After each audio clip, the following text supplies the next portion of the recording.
Alright guys, welcome back to another video, and today we're going to be looking at how I've prepared to return to school after lockdown. And obviously by return to school, I mean returning to having a full class of children in my class. All 30 of them will be back and will be learning in school all together for the first time since before Christmas. Now, as they were returning on the 8th of March, that is 2 and a little bit months, almost 3 months of online learning that we've been doing. And obviously that's a massive impact on what we've been learning, on how we've been learning, on their progress that they've been making. And so I'm just going to go through the kind of things I'm doing to make sure I'm ready for when they're back after lockdown. And hopefully it might give you some ideas of what you could be doing. By the time this video comes out, obviously we will be back to school, so hopefully you'll be prepped and ready. But if not, then by all means let me know down below what you did to get yourselves ready. Let me know if you've got any questions, how you could use some of these tips for coming back after the school holidays, especially the summer ones, because they're the longer holidays, so it's a similar sort of impact then. But hopefully you'll enjoy this and you'll find out some interesting things that I have done. So the first thing that I did, and probably one of the most important things that you have to do when you're getting ready to come back after the holidays or after some online learning, is I checked through and I went over my planning. Now, I've recently released a video that kind of gives you an overview of the type of planning that I do at my school. And so this is the long, the medium and the short term. And so if you want to go have a look at that, then I'll put a link up in one of the corners. Can't remember which one it is. But I've gone over my planning and I've had a look at where we are. Because that planning, especially the medium term one, if you go have a look at that video, it's a working document. It changes as you go. So the one I did over Christmas, ready for the start of the term, changed dramatically compared to how it looks like at the end due to the lockdown. And so hopefully you'll be able to see that that plan now covers everything that I've taught, and it highlights the gaps where I haven't quite managed to teach something or I've left something out. And so I can use that to then guide me through the next term and the things I need to catch up on, the things we need to move on to next, the topics we're going to do next.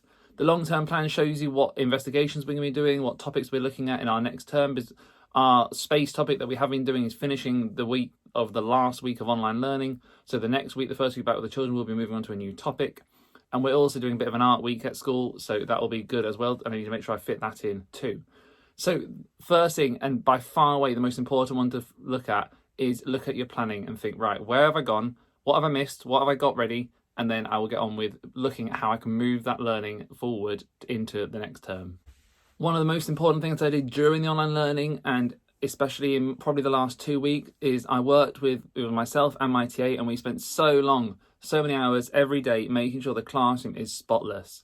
Now, as you can see, I'll put the picture up here. This classroom is now looking really, really neat. And this is something I really, really struggle with as a teacher, is keeping myself organized and keeping my classroom and my desk tidy. And one of my targets this year is to make sure that I am keeping that tidy, and I'm working really hard at trying to make sure I'm doing it.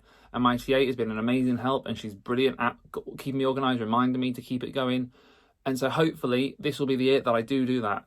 And it's even more important because if you've seen on my Instagram, then I've put recently that I've been lucky enough, our class has been given a class set of Chromebooks to use this year. So each child's got their own Chromebook, and they'll be doing lots and lots of work on them. Now, this is another reason why it's so important that I keep that organised this year, because if they're not looked after properly, then obviously there's a massive amount of funding has been invested into getting those for my class, and I'm very, very lucky to have them. The children are very lucky to have that resource at their disposal every day now. So we need to make sure we're organised and keeping those neat and tidy. Also, obviously, the children have to be saving the work on their Chromebooks when they do them on there, and making sure that's organised and children know where their work is will be vital to keep it going every day.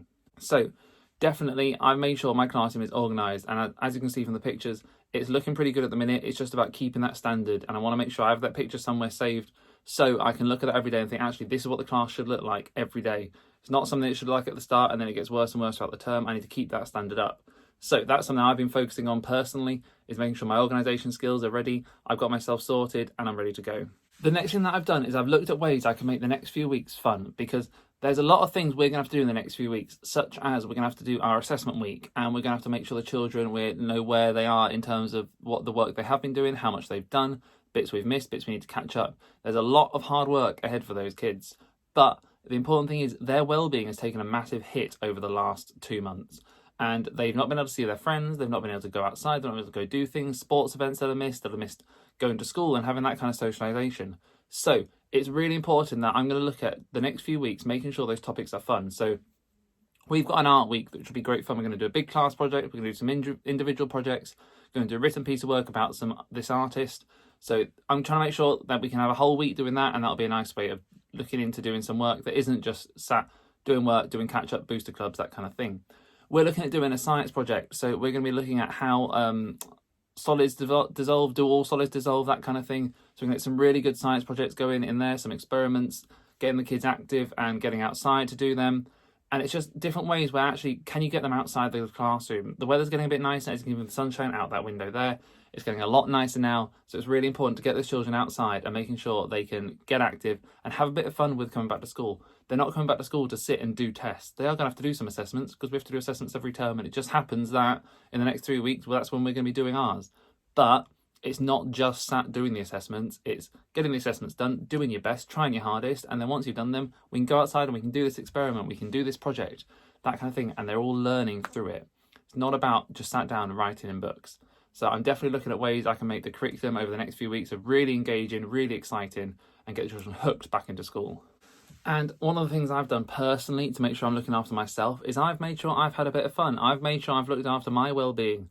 Over the this weekend, the final weekend before the kids come back, I've made sure that I've done things that have excited me, that I've, there's not a lot that you can do in lockdown that is the best things to do in the world, but I've gone outside for walks, I've got some fresh air, I filmed a bunch of videos because I know when the kids come back, my schedule's going to go a bit hectic and I might be a bit off kilter for the next few weeks. So I've got some videos filmed, so I know I'm not under pressure to do them as well as teaching. I can focus solely on the teaching, because as much as I love doing this and I love all the comments you guys give and I love talking to everyone about becoming a teacher and helping people become a teacher, because that's the main reason why I started doing all this. When I was training to become a teacher, there was no one really that was talking about it, especially from a male point of view. So I figured this would be a really good thing for me to do to help other people. So thank you if you do comment and ask questions and just give advice, and it's just amazing to see. But I've got this going because I am primarily a teacher and I love teaching, and so I know for the next 2 weeks I'm going to be focusing on teaching. So I've got a few videos filmed and backed up ready. That means over the next few weeks they'll be coming out and I can just focus on my job, getting the teaching sorted, and then when I've got that little bit of extra time again, I can do a few more of these. But don't worry, you won't be missing any out. Tuesday and Friday at 5 p.m. they will be released. And as always, it's a massive help if you can comment, and if you've got any questions, if you can just comment and give some people some advice if you are a teacher. And obviously liking and subscribing the video always helps me out because I can see what type of things you like to see and what type of videos you want to see from me. So if you do want to see a certain type of video, just let me know down in the comments and I will definitely get it sorted. The next thing that I've decided to really knuckle down this time and make sure that I've got sorted, and it might sound a bit strange to you, but I've knuckled down on my timetable, because obviously you always have a plan of what you're doing and you always have a timetable of what you're doing. But for the next term, at least, I'm going to have lots of different TAs that are in my classroom, because sometimes it works out in a school schedule that you can have one TA in your class and it works well. Sometimes it doesn't quite work out. And so this time I'm going to have 5 different TAs that all come into my class at different times and doing different things for me. And I'm really looking forward to the opportunity of working with them all. And I'm looking forward to having those different types of influences on my children, and they can talk to different people, which will be brilliant. But I'm going to have to make sure that my timetable is really knuckled down, because with all those different people and all those different voices, it's going to be really important that as a team we can all work together and everyone knows what they're doing. So I've sat for a good while this past week or so, and I've made sure that for that each week I've got time to, and I've got jobs for each people that I need them to do, and I've got things where they can, if they've got a bit of free time, they can have a go at that. And it's just making sure that everyone's going to kind of work seamlessly together. Because at the end of the day, one of the best things about working in school is you get to work as part of such an amazing team, and you get to work with other people. And so the chance that I get to work with 5 other people every single week in my class alongside the children, it's going to be amazing. The influences on them will be fantastic. They'll get different points of view across all sorts of different subjects, and that's going to be so good for them, having missed out on all this interaction with adults and children over the last 2 months. But it's important on me as a class teacher that I make sure that everyone kind of knows what roles they've got and what I'd like them to do, and that they can come and talk to me, and if something's not quite working, they can come and say, look, Mr. W, not quite working, they need to kind of, can we change that, can we alter that? And definitely, of course, they can come and talk to me, they know that.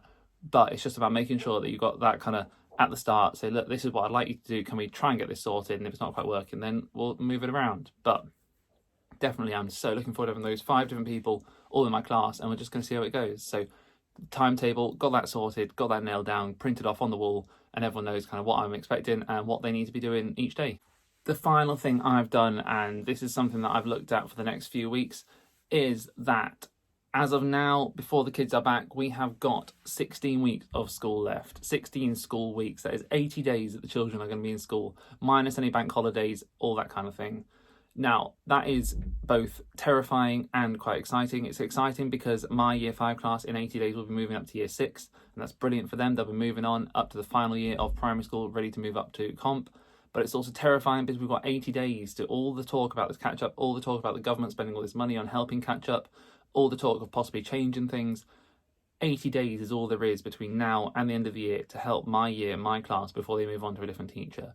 And so I've really made sure that in those 80 days, I can cram as much as I can in, while, as I said earlier, also looking after their well-being.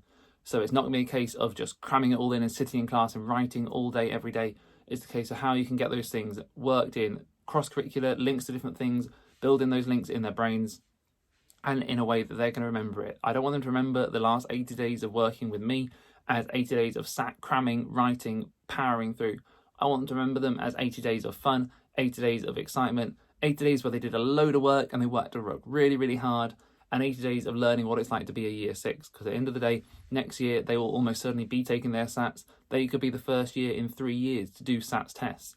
And while SATs tests are very controversial and not all teachers agree with them, they're something that the kids have to do. And while they have to do them, then I need to prepare them for them.